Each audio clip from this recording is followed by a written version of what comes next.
leadership is it's a volunteer army, Yeah. right? How do you draw the line? You just said it right there. You lead with the thought process that it's a volunteer army. I don't think most people lead that way.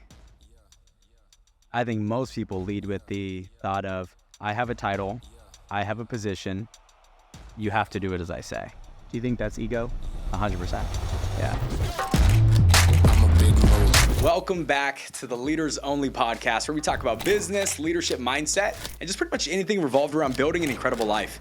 You know, one of the reasons that I started this podcast is because I felt like on the way to where we're at now, there wasn't really a place to go to learn tangible skills that are needed in order to succeed and further yourself and just get better overall in every area of your life. And so some background about me, I built a sales company that does over 8 figures a year. I own over $10 million worth of real estate, and I've built a multiple 7-figure income that's streamlined and in all honesty doesn't really need me. I plan on teaching you and documenting everything that I learned along the way. And if you get something out of today's message, if you can do me a favor, if you can like, share, and subscribe, it will give us the ability to further our message and help more people, which is what we're all about. Thank you guys so much. Let's dive in. I'm excited to be with you guys today. And today, the reason I'm so excited is because once a month, we're going to be doing a special Q&A segment where you guys can submit questions and we'll answer those questions on the podcast for you. So if you happen to have any questions, you guys can do me a favor. You can go over to our YouTube and look up the Q&A version of the podcast and you can submit the question there, and or you can send it to us through Instagram at Matthew Welsh. But with that being said, today I have 2 people that I'm excited to have on the show because they're going to be actually going over the questions with me today. These 2 individuals I've had the opportunity and privilege to mentor and train and coach over the last couple of years, and just to see how much they've grown in life and in business and just the amount of success that they're now having is just incredible. And I couldn't be more grateful to have them on the show. They're like brothers to me. And so I got my main man, Chris Knott, and I got my main man, Irvin Brasher. How you guys doing? You guys doing good? Doing great. Another day in paradise. We're good. I was excited about this, man. I really was. I hope so. I was thinking we could do the whole thing in accents today. What do you think? We can try it. We can try it for sure. You want to go first? Not really. Let's stick to English, huh? Yeah. I mean, I already struggle with that enough, so we can probably start with English. At least you're handsome, though. At least you're handsome. Well, thank you. I appreciate it. That's actually why we have everyone tuning in today, because we're just the 3 ugliest people on the planet. And we're like, hey, somebody's got to be friends. Let's just be friends together. And here we are. Hey, man, speak for yourself. I don't know how I got in this group. Yeah, I don't know how you got in. I don't know who invited you. Man, well, I'm fired up to be here. I know we've been talking about doing this for a while, and so it's really cool to see it come to fruition, and I'm excited. I know it's going to be a really good conversation. Yeah, absolutely.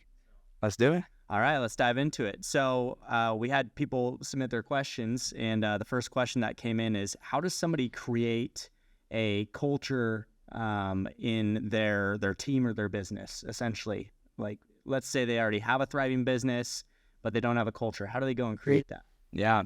Well, it's such a good question, because literally probably like 4 or 5 months ago, I was actually asked to train on the subject where they're like, hey, can you come talk about culture? Because they look at the culture that we've been able to create, and it's close-knit, it's a brotherhood, it's intense yet loving in a family-oriented environment. It's super productive. There's a lot of productivity, which is super important, right? Because you can have a culture that loves each other, but nothing ever gets done, right? And so we have a combination of everything. And so they asked me if I would come speak on it.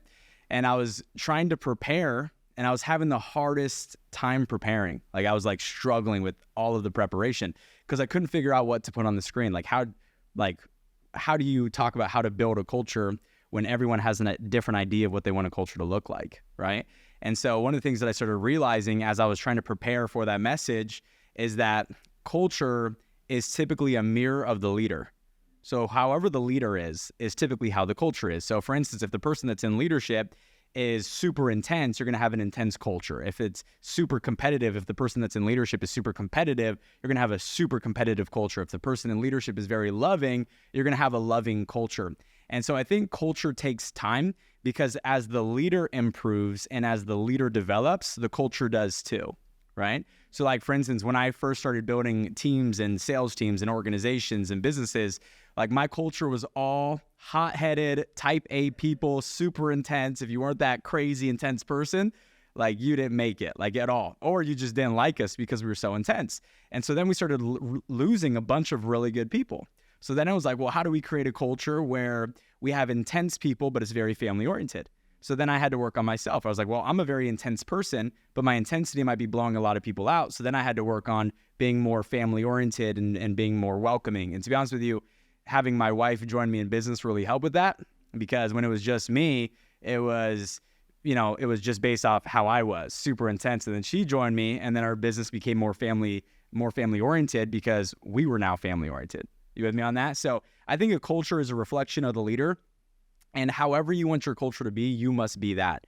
And I think one of the problems that most people have is that they're trying to create a culture that is not a reflection of them. So like, for instance, they look at maybe what I'm doing and they try to mirror that, but I have a different personality and I'm a different type of person than maybe one of you guys. So for Chris or Irvin, one of you guys to duplicate my culture perfectly, you won't be able to, because you have different personalities, you have different focuses, different interests.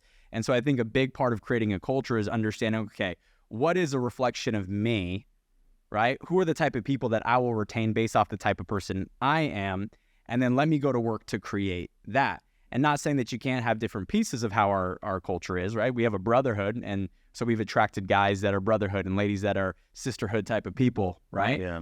But I think if you're trying to create something that's just the complete opposite of you, you're going to have a hard time because it's inauthentic, and people are going to think that you're lying, you're trying to fake it, if that makes sense. Yeah, it's just going to be painfully obvious, Yeah. essentially. Like, everybody's going to notice that you just don't seem like the authentic you. Mm-hmm.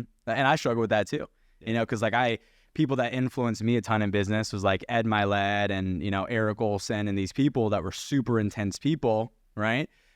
They were, by the time I got into business, they were a lot better, right? Like they were more mutually appealing, where their intensity was controlled. My intensity wasn't. So then again, like I would copy their intensity that I might hear in a call here and there, but then I didn't see those conversations that happened on the side. So like, for instance, I saw Ed Milet get super intense in a meeting or whatever it might be. And so I was like, I'm going to copy that intensity, but I didn't see all the one-on-one conversations that he had with all these people to have their respect, to be able to have that intense conversation after the fact, right? So I think a lot of times people will try to mirror someone and how they are and how they operate, but they don't pay attention to all the stuff that happens behind the scenes that gives them the ability to be intense when they're intense. So then they just go try to mimic or duplicate that intensity. Yeah. And then when they go try to duplicate it, they missed all the side conversations that happened that gave them the authority to have that intense conversation. Yeah. Yeah. So I think knowing who you are is important. You probably agree with that. Because if you now know who you are, you can figure out what culture you want to create, and then kind of learn the characteristics and identity of that culture. So now, obviously, the speed of the leader determines the speed of the pack, right? So on that note, would you say that now creating a culture also comes with having high standards, right? I think a lot of people within business, I think sometimes they want to hold a high standard, but they don't want to run out to people who may not be able to live up to that standard. So how important is it to have high standards without losing the people who may not be able to live up to that standard as high as you would want it to be? What would you say? No, that's a good question, because obviously we want to keep everybody. And I think it also depends on like whether or not somebody's an independent contractor in a business and or an employee, right? Like if I have an employee and they're just not living up to the standards, I'm going to have to let them go. And it doesn't mean I'm disrespectful to them, or doesn't mean I don't love them or care about them. It just means that certain requirements are not being met and it's affecting the business and things are not getting done. On an independent contractor business, like for instance, if you were in like multi-level marketing, or you were in an insurance business or real estate or whatever it might be, right? It's a little bit different because people are independent contractors. So you can't make them really do anything when they're an independent contractor. So now it comes down to, can we find a place for everyone, right? Obviously we want people with high standards. We want people that are gonna, go execute and get results and be productive. And they're the ones that drive the performance of the team. But a lot of times those people are not the glue of the team.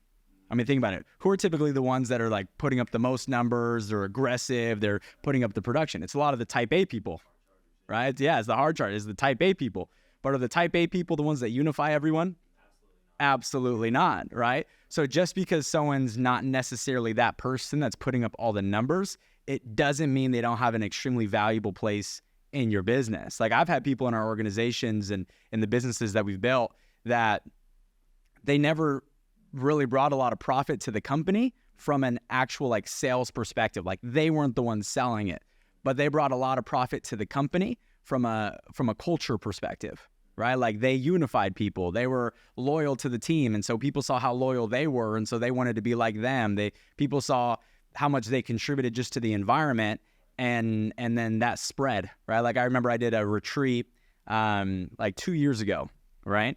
And there was a whole bunch of people that I didn't really fully know that were coming to this retreat. And as you guys know, I'm like a very introverted person, right? So I'm not going to be the person that goes and breaks the ice with every last person. Right. And I have a hard time making every person feel welcome because it's just not a skill set of mine, right? As being as introverted as I am. And so there was a woman that was in our business who hadn't done anything, but she was just so loved. She was the person that always made people feel welcome. She was the person that always befriended a person. If they saw him, in the corner or whatever it is, she would go talk to them and say, hey, are you okay? How's it going? And she would make them feel like part of the family. So even though her role wasn't necessarily production and sales at the time, she united everyone and made everyone feel welcome and made everyone feel like they were a part of the team and part of the family. And what's crazy is eventually she became skillful and now is that person that's now producing and selling and beating a lot of people. So it just didn't click for her just yet. So I would say you want to have both. You want to have those people that drive performance that are, very, very productive, that are selling and moving the needle, right? But you also got to find a place for everyone else because there's also people that maybe not be type A, but they're super structured. So then guess what they can do? They can help you systemize your business, right? Then you have people that are very relational. They keep everyone around. Yeah.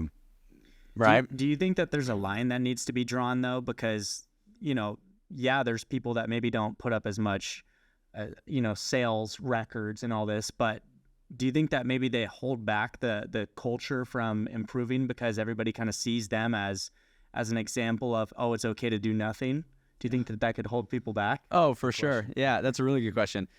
I would say yes and no. Okay. And so once again, I think it comes back to like where are they a part of your business? If they're an employee and they're just not doing anything, then yeah, they're setting a bad reputation. We are going to unfortunately have to let them go. Right? Right. But as an independent contractor, once again, you can't make people stay and or leave. And so a lot of times if they're not putting up results or if they're not putting up production or they're not hitting certain minimum standards of requirements, like I said a second ago, it doesn't mean they don't have a place. So typically when I will remove them from an environment, or the only time I ever remove someone from an environment like that is if they're toxic, right? Like if they're a toxic person or a cancerous person, or like they always point out everything that goes wrong, or they always have a problem, or like they're that person that shows up and you're like, hey, how are you? And they tell you everything that's going wrong. And like, but I'm being positive, right? Like, you know what I'm saying? Like, yeah. Okay. And by the way, if that's smiling. you, don't be that person. Okay. That person's like, hey, how are you? Well, my goldfish drowned, right? My goldfish drowned. My cat didn't make it to her 10th life. Like, you know what I'm saying? Like, and they tell you everything that's going wrong, but I'm positive about my goldfish drowning, right? Like, that's being negative. So I think if someone's very negative, they're toxic and they're not helping the environment grow, they're just kind of taking from it, or they're selfish, or maybe I don't trust their character and integrity, whatever it might be. If they're toxic in that to that extent, I'm going to have them gone right away. And the moment someone's cancerous, you got to pluck them from the environment. You have to pluck them from the environment because they'll ruin it for everyone else. That's important. I love the topic of leadership because I feel like a successful business falls on a successful leader, right? Somebody who works on themselves and things like that. And you talked about being able to have people who are relational and have people who are able to be the action-oriented, who can hit the high standards and things like that. So kind of a mixture of tons and tons of different people who come from different all walks of life. So from a leadership level, how important is it to be mutually appealing and attract all those types of people, right? Because you don't attract what you want, you attract who you are specifically. So how important is it to be mutually appealing, but also be yourself and be authentic? We talked about knowing who you are in the beginning. So how important is that to you just as far as being mutually appealing in leadership? Yeah. And, it's one of those things where there's like a line, right? And it's so gray, okay? Because there is what you believe and what you stand for. And then there's being mutually appealing. And so there's an opportunity for you to do both, okay? There's an opportunity for you to do both at the same time. So for instance, like I could say what I believe and or just choose not to say it, okay? So like if I believe 10 things and 7 of them I can say and it won't rub people the wrong way, and 3 of them I say because I believe it and they rub people the wrong way, well, let's just leave out the 3 and only do the 7. Like that's really what it comes down to, right? So you can still be authentically you and say everything you believe, but pay attention to what it is that you're saying that you do believe. Because if I'm talking about everything I believe in politics or everything I believe in religion or everything I believe in this, that, or the third, well then guess what? I'm turning a lot of people off. And I could be turning a lot of clients and things like that off from a sales perspective too, right? But if I get intense about and or talk about what I believe and it's things that people can't negotiate with and or be mad at me for, well, then guess what? Now I'm keeping everyone while still staying authentic to myself, right? So like, for instance, if I'm going to get intense about driving production, right? That could be taken wrong. Hey, we got to go sell. We got to go close all these sales. We got to go yada, yada, yada, yada, yada. That could be, people could be like, this guy's an SOB. Like, this guy's a D-head. You know what I'm saying? Like, because it could be taken wrong. Oh, he's only about sales. He's only about money. He's only about the bottom line. Right? But if I got intense about, listen, if we don't get the result, the family is left in harm. If we don't get the result, this is the ripple effect and the negative ripple effect, right? So, or like for instance, if someone's not performing, right? If I just get intense, like, you got to work harder, you got to perform, you got to do this, right? Like, that could rub people the wrong way. But if I got intense about, like, who's going to be an example for your children? Who's going to be an example for your children? Who's going to show them the path? Who's going to show them how to treat people? Who's going to show them that if you work hard, you can have anything that you want? Because a child will see the world based off the way they see the world treat their parents. And so if you don't show them that example of what it looks like to win and succeed and do what you need to do in order to provide for your family, then guess what? Right? So like, you can't get mad at me for that. Right. But if I said, you're letting your children down, said the same thing, but it's said in a way that rubs people the wrong way, right? So I always speak what I believe, but I also choose not to speak certain things that I believe if I know it's going to rub a lot of people the wrong way, because then it affects our business, right? So I think there's a way for you to do both. So do you like start out being mutually appealing essentially, and then the more trust that you develop over time, then you can be more authentically you, or you can be a little bit more intense with the person because you've developed a relationship and trust with them? Yeah. Well, I think you should never not be authentically you. Like, I think you should be you 100% of the time, right? And I think a lot of times one of the reasons people don't succeed in business is because they're pretending to be someone they're not. Exactly. And it doesn't hit the same way, right? Like, you got to remember, influence is not a transfer of words, it's a transfer of belief. So I can say everything right, but if I'm not saying it with the same level of belief of someone else, then I'm not transferring the same message. Right? It's like kind of like playing a guitar, where it's like, if I played a guitar and I played it perfectly right, but my guitar's out of tune, and your guitar's in tune, and you play it, we're going to have two different outcomes, because yours is said with different tonality. Yours is said with a different belief system. Well, it's the same thing here. Like, if I'm going to influence you to do something, I got to fully believe it. So I think you have to be authentic 100%. But I also think it's just being smart, where it's like, hey, if I say this and I lose 10% of the people, is that worth it? Or if I just don't say this at all and I keep those 10%, like, what is the good, what is the bad, right? Like, if I say it and I lose these 10% of people, what good comes from it? And if I just don't say it at all and I keep them, is there anything that's bad comes from it? Okay, well, nothing bad comes from it. Well, then just don't say it. Right. It's kind of like that saying, would you rather be rich or would you rather be right? So when it comes to that, what's your stance on that when leading people? Yeah, it's a good question. I mean, I think it's one of those things where, like I said, that's where it gets tricky. Would you rather be rich or would you rather be right? It's not that you don't address the issues at hand. Like, I think that's the big difference, where I think when people say, like, would you rather be rich or would you rather be right? So just be a people pleaser. Like, that's not what that means, right? Being right is not choosing to be rich over being right is not being a people pleaser. What needs to be addressed still needs to be addressed. So if there's a problem, you still need to address that problem, right? It's just doing it in a way where you're not rubbing them the wrong way once again, right? So I think can you take responsibility? Like, for me, one of the things that I've realized in solving problems that's in business and our organization is, if I just start out by taking 100% responsibility, then it just makes the entire thing easier, right? So I'll give you an example. There was a scenario a couple months ago where a lady that was in our organization and in our business, she was just challenging every last thing, right? And I told her, I said, listen, this is not the place for this. If there's something that's going on that's offline that we need to talk about, like, we can talk about it offline. Like, this is not the place for it, right? And so we went our separate ways that day, right? And we came back. And I said, hey, listen, I just want to start by telling you that I apologize if there's anything that I did that made you feel that you had to be defensive. I want to apologize if there's anything that I did that made you feel like you had to be a certain way or you had to act that way or whatever it might be. Like, I apologize because I must have triggered something and I must have been unaware that I triggered it. And she actually looked at me. She goes, no, it's not actually your fault, right? I had a lot going on, and I just ended up taking it out on you. And so I apologize. I was in the wrong. I say, hey, listen, we can just learn from this, and we moved on from it, right? So I think when you lead with just that humble, I'm the leader, so it's my responsibility to fix every situation. Because when you're in leadership, everything that goes right is your people, and everything that goes wrong is you. But if you enter every situation as I'm right, then A, people aren't going to ever want to talk to you. B, people aren't going to like you. And then C, the problem never gets fixed. Like, you might walk away being right, but if their ego's damaged, then who lost here? You won the battle, but you lost the war. I would rather lose the battle and win the war by just saying, hey, I apologize for anything that I did that made you feel like that was the route. Right? Or if somebody tries to execute and they don't get a result and they fail and they make a mistake or whatever it is, I take responsibility. Say, hey, listen, I'm sorry that I didn't equip you. This isn't your fault. This is my fault.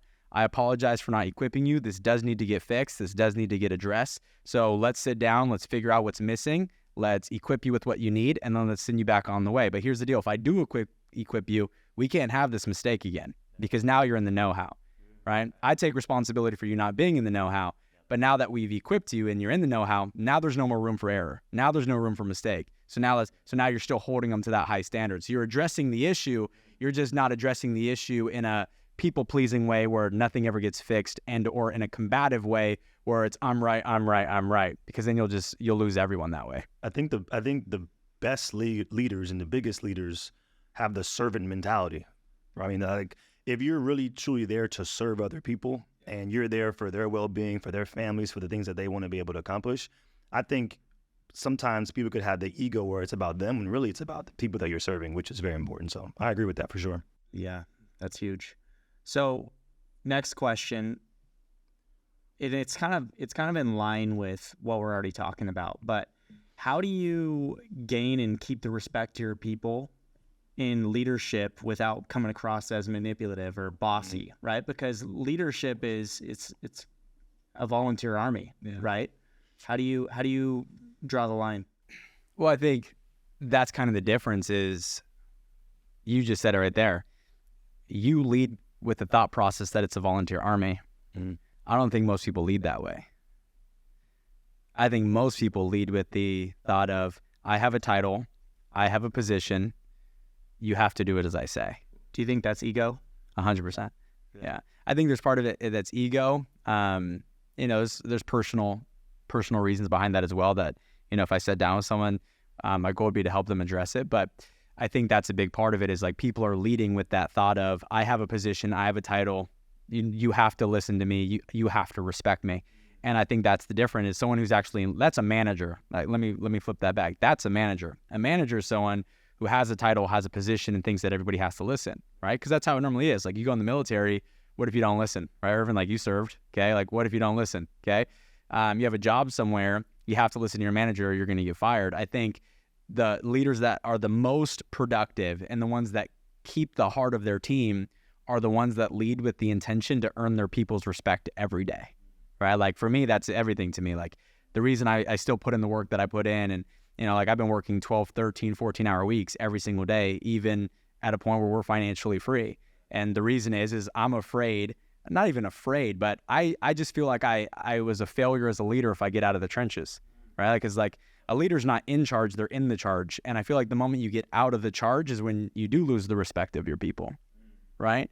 That's when the guilt kicks in. Yeah, and then that's when the guilt kicks in. So I think that if you're in the trenches and you have no problem holding people to that standard or holding people accountable. So that's the first part. I'd say the second part is like, you just genuinely care about people, right? Like, if people genuinely know that you care, they'll realize that it's not a manipulation thing. Because remember, the only difference between leadership and manipulation is intention. Because what is leadership? Leadership is, I get you to do something that's in your best interest. And manipulation is, I get you to do something that's in my best interest. So the only difference between a manipulator and a leader is the intention behind what I influence you to do. That is the only difference between it, right? And so I think if people just genuinely know that you care and that you do care, like it has to be genuine. You can't like, oh, I care. Once again, it's a transfer of words versus a transfer of like I'm authentic, like I genuinely care. And I think that's the difference. If people really know that you care and you really have their best interests and you want to pull the best out of them, I don't think that you're going to get the whole manipulation side of things. Yeah. I think leadership, and we talked about it, is about just becoming the best version of yourself. I mean, everything we've discussed so far has really been about growth and serving people. I mean, just naturally.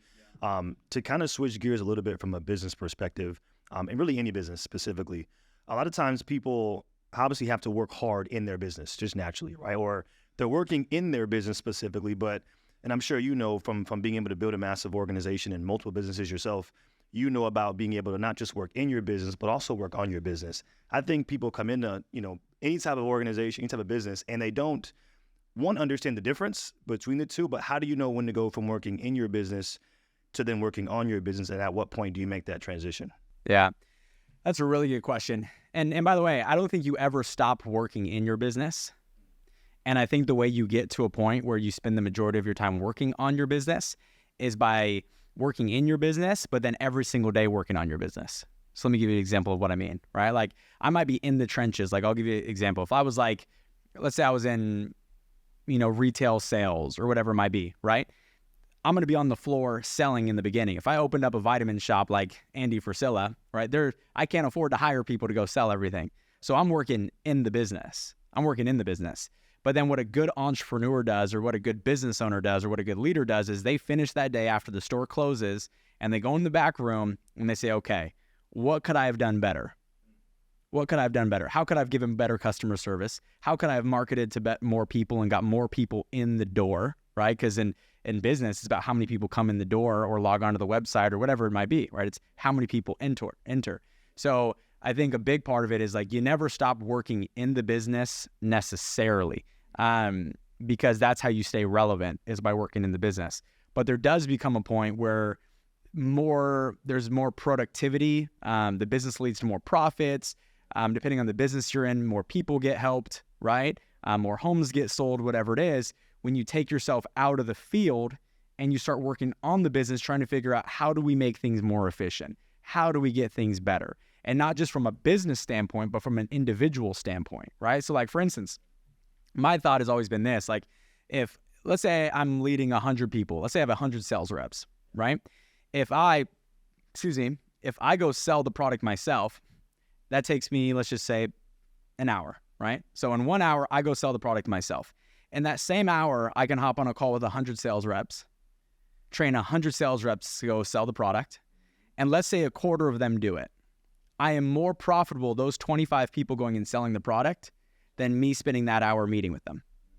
Make sense? So I think when you make that transition is when you get to a point where you have so many people that it's smarter for you to spend that one-on-one time or spending that hour helping duplicate at mass levels than it is you spending the time sitting down with them.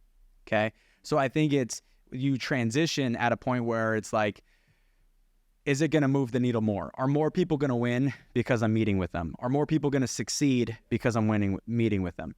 So I think it's just being aware of that. And that's how you scale a business, you would say? Yeah. For really any organization, being able to scale, that's probably one of the ways too. Yeah. And then another part that I would say too is like when it's time to transition in that role is when you have enough people that you can point at as an example, right? Like, because in the beginning, you're the only example. Once again, I'll use like a retail, like if I had a vitamin shop like Andy, right, or whatever it is. Well, if I have the vitamin shop, if I'm not in the store every day and I hire new people on, who's going to teach these people how to sell the merchandise? Who's going to teach these people how the, different powders work or, supplements, like how they work? I'm the only one that knows how, right? And if I don't have a track record for success, right, well, then now I'm just a bad copy, right? I'm duplicating failure. I'm duplicating no results. So once you have enough people where you've basically duplicated yourself and you've replaced yourself, and let's say you get to a point where you have 10 people who are doing just as good as you on a personal level, right? Like they could sell just as much as you. They work just as hard as you. They're good at leadership just like you. Maybe not as good at leadership because you help train them, but they're at a high level where they can start taking on that responsibility. Now you have a whole bunch of people that you can point at as true north. But especially in the beginning of a business, you are true north. There is nothing for you to point at and say, hey, this is what you copy. If there's nothing there, you have to be that copy worth copying. And then after you've duplicated yourself 5, 6, 7, 8, 9, 10, right? I think you should have a minimum of 10 to 12 that you've fully duplicated yourself into, and or 10 to 12 people that are almost as good, if not as good as you, because then you could say, hey, go ask Chris, go ask Irvin, copy what Chris is doing, copy what Irvin's doing. So now you no longer have to worry about it from like you having to do it because you've equipped so many people to do it. So that way you don't have to. Huge. So you've been in a position to where you've been able to do that, right? And you're primarily the A type, you're the action, you're the get after it kind of guy. And so when you did that transition, did you ever feel like hypocritical and or guilty going from like, hey, I'm going to be, in the field, showing how to do this versus now I'm just going to go more of the training role, right? Training and equipping hundreds of people at a time. Did you ever feel like a hypocritical and or like a guilt feeling? Yes and no, right? I think there's two parts to it. The reason yes is because, like I said, you're not the one selling the product, right, anymore, right? Because you're spending the time teaching other people how to sell the product, okay? So I would say yes to that extent. I would say no because it wasn't that I stopped working. My workload increased actually because I was able to book more back to back, right? So like for instance, it became even harder work because with much is given, much is required. You now have a lot of people that are counting on you. So for instance, if I'm rushed because I'm now, still in the trenches selling this, selling that, selling this, selling that, and I'm in the trenches, now I don't have time to think about my next decision that alters not only the direction of my life, but alters the direction of maybe 500, 1,000, 2,000, 5,000 sales reps, whatever it might be, right? Just it could affect the entire business. So if I'm exhausted because I've been on back-to-back this or back-to-back that, right? Now all of a sudden I'm not making the greatest leadership decision and it could affect everyone. So I would say the level of pressure actually increases because you have more responsibility and you have more people counting on you. But then B, you end up working harder. So like for instance, if I transferred all that skill set and then I just kicked back and moved to the beach and just had my feet up, then yeah, I would feel guilty because then I would feel like I'm profiting on the backs of other people, right? And that's just not who I am, right? Especially from a leadership perspective. So when I made a transition from, in anything that I've ever done, it's always been, yeah, I might make that transition where I'm not the one that's tangibly doing this, that, and the third, but I'm still going to outwork everyone. I'm still going to show up. I might work differently. It's something different that I'm working on, but it doesn't mean that I'm not working. And in fact, the rate of return on what I work on ends up being significantly more too. Because like I said, if I train 100 people at once versus helping one prospect or whatever it is, one prospect is one prospect. If I train 100 people, that means I also have 100 questions afterwards. But let's say half of them, 25% of them, even 10% of them go sell more product, then I just helped 10 times more families, or 10 times more prospects, 10 times more clients, sold 10 times more supplements, whatever it is, just because I equipped other people to do so. So I think if you stopped working, then yeah, you would feel guilty. But if you're working just as hard in the trenches, then you're good. So when you made that transition into more of a leadership role, right? You said that there was more pressure, there was more responsibility. Is that when you would hire an assistant to kind of take off some of that workload? Is that when you think it would be more efficient to hire an assistant? Yeah, I think one of the reasons people don't scale is they don't hire staff, right? Like if you go, yeah, and it's scarcity, right? They're afraid like if I spend money, all right, that's money out of the pocket, but you're already spending the money. You're just spending the money with the work that you're doing where your time could be better spent somewhere else. Making that money. Yeah, like if you study every billionaire, every single one of them will talk about how they had a great staff. Every one of them. If you go look at interviews where people interview billionaires, one of the common denominators, if you say, what is one of the secrets to your success? What is one of the reasons you became a billionaire?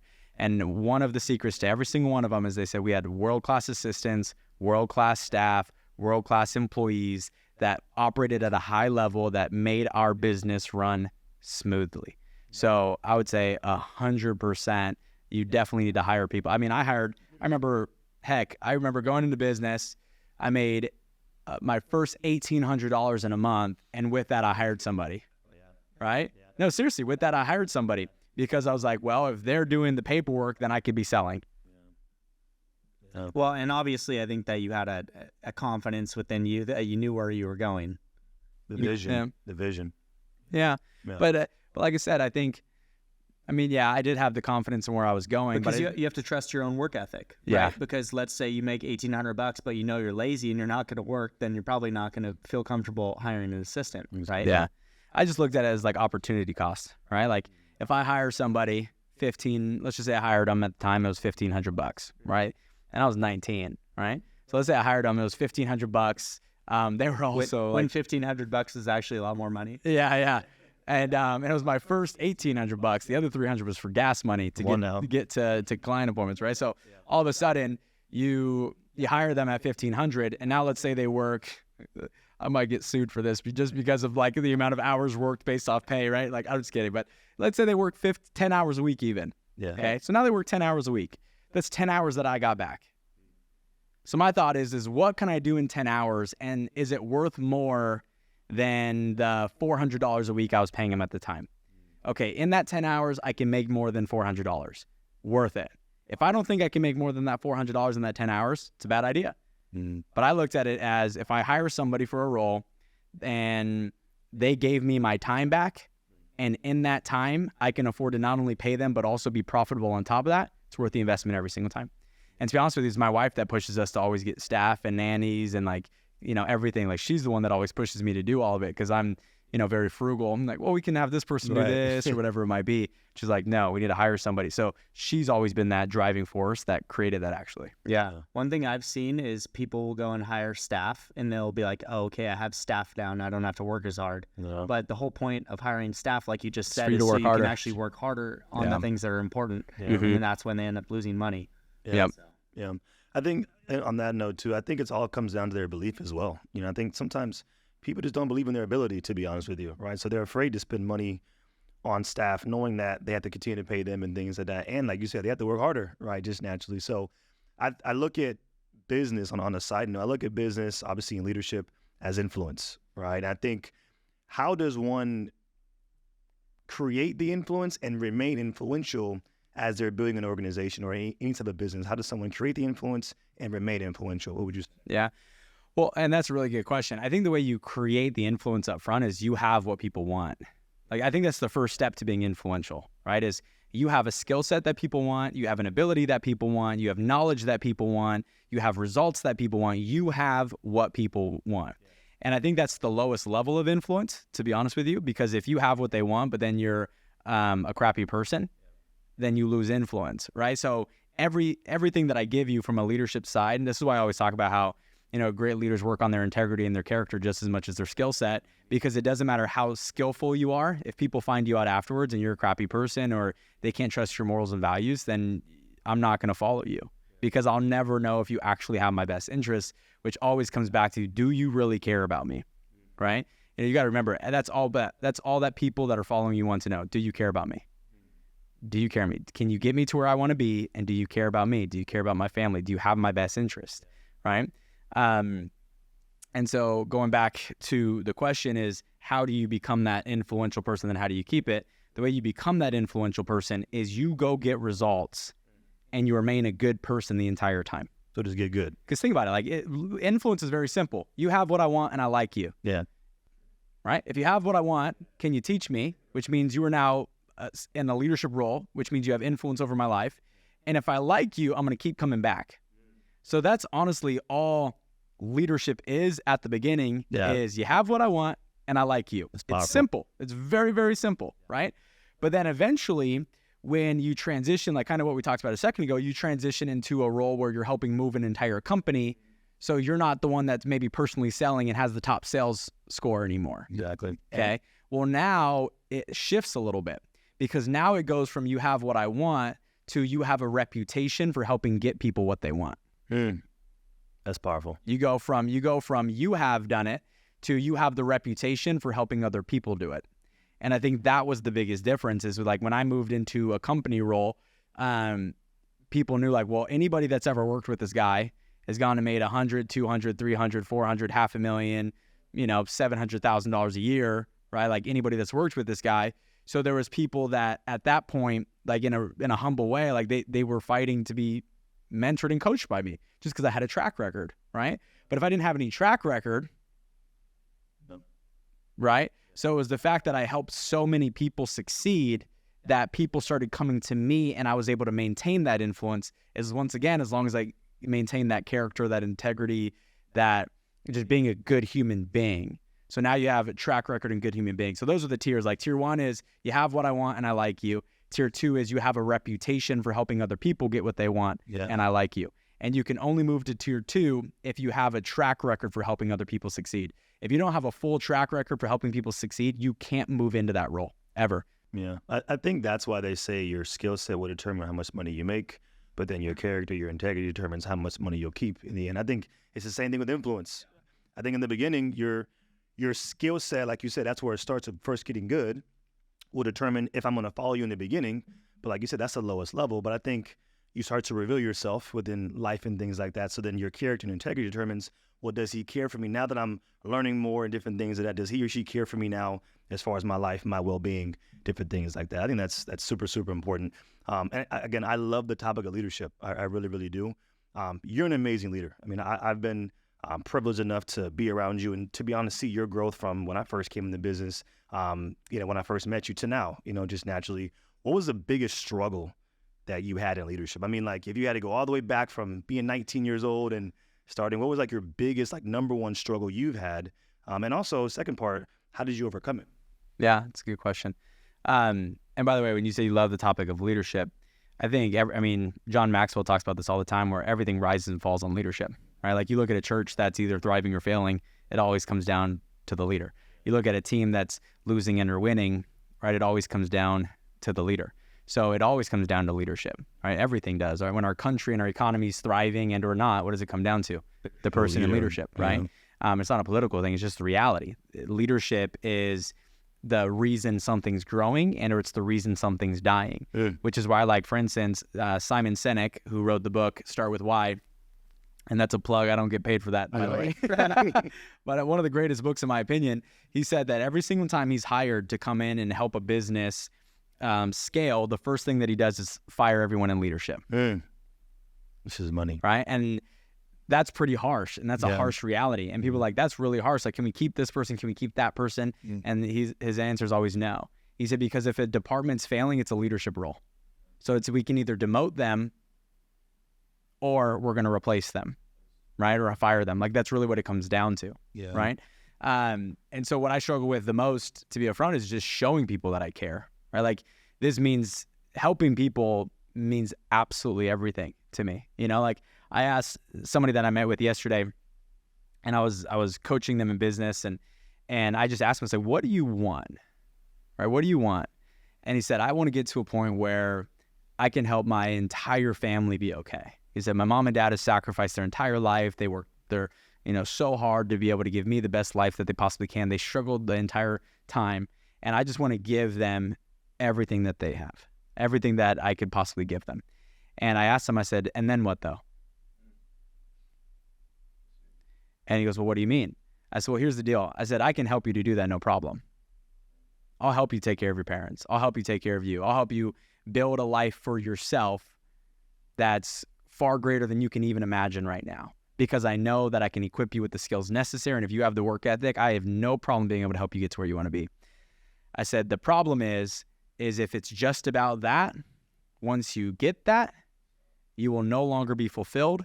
You will no longer be happy, because material and money, those things will never be enough. Will never be enough. Like, heck, if me and my wife didn't work the next 12 months, we would have $3 to $4 million direct deposited into our account, not even including what our wealth accumulates to, right? That's if we didn't work.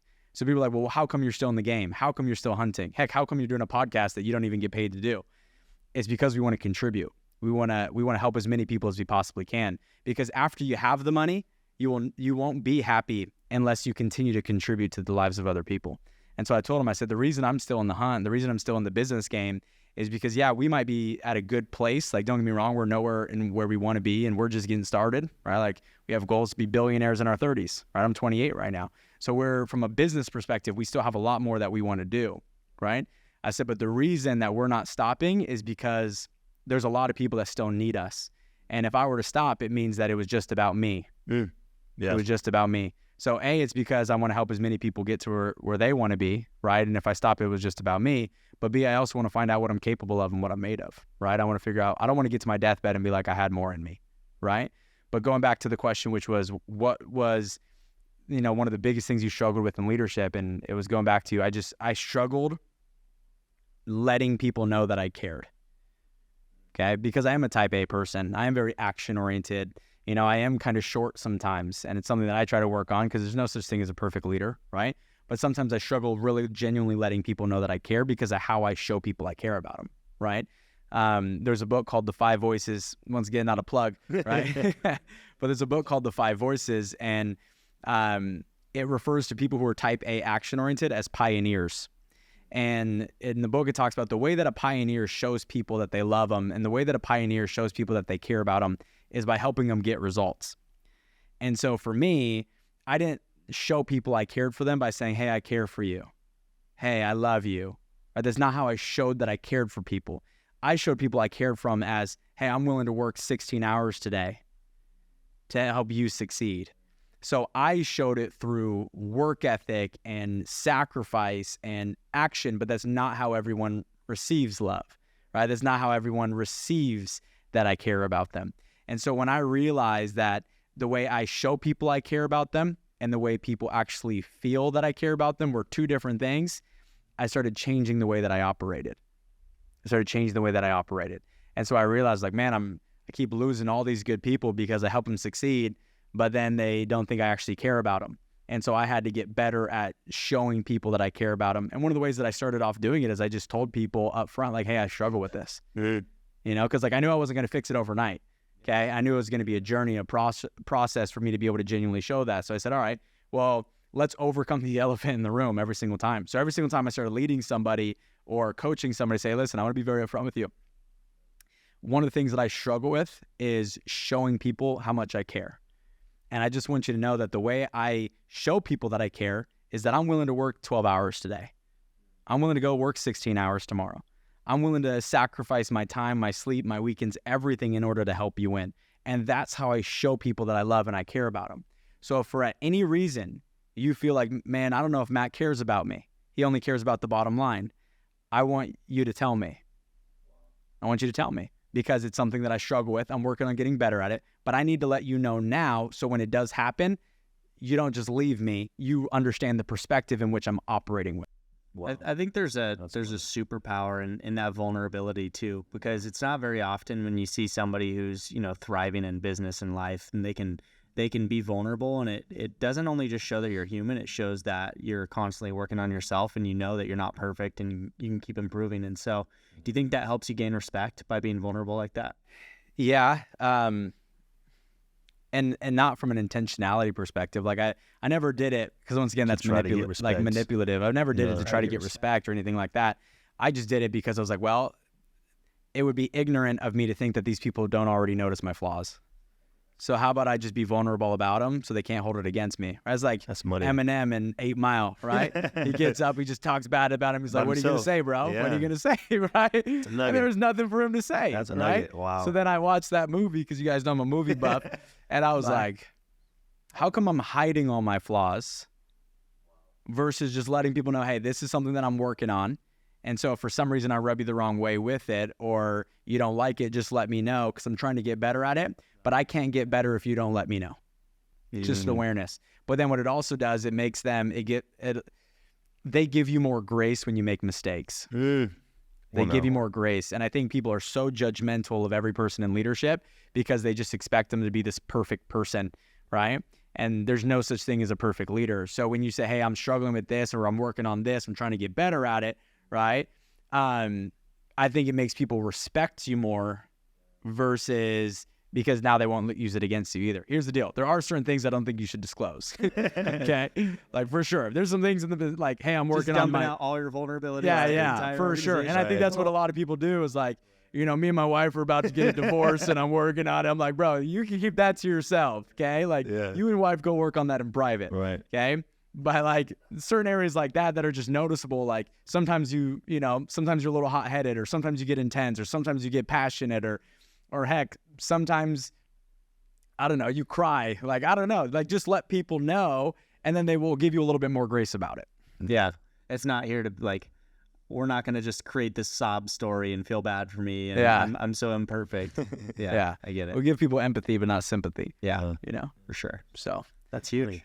Today was good. Today was really good. Really good. Today was really good. I appreciate you guys being on. You guys had good questions. And thank you, Maggie. Like I said, guys, if you have questions that you guys would like us to answer on this show, or if you guys have a topic you would want us to dive into, do us a favor, go to our YouTube channel once again under the Q&A segment, and you can actually comment your questions, or you can send it to us through Instagram at Matthew Welsh. But with that being said, if you guys can do me a favor, if you guys got something out of today's message and today's conversation and today's questionnaire, whatever you want to call it, right? If you guys can do me a favor, if you can like, share, and subscribe, it helps us further our mission. And obviously we put out all this information for free. So the more people that share it and like it and subscribe to it, the more people that we're going to be able to help. So thank you guys so much. Tune in next week because we got more information coming. Talk to you guys later.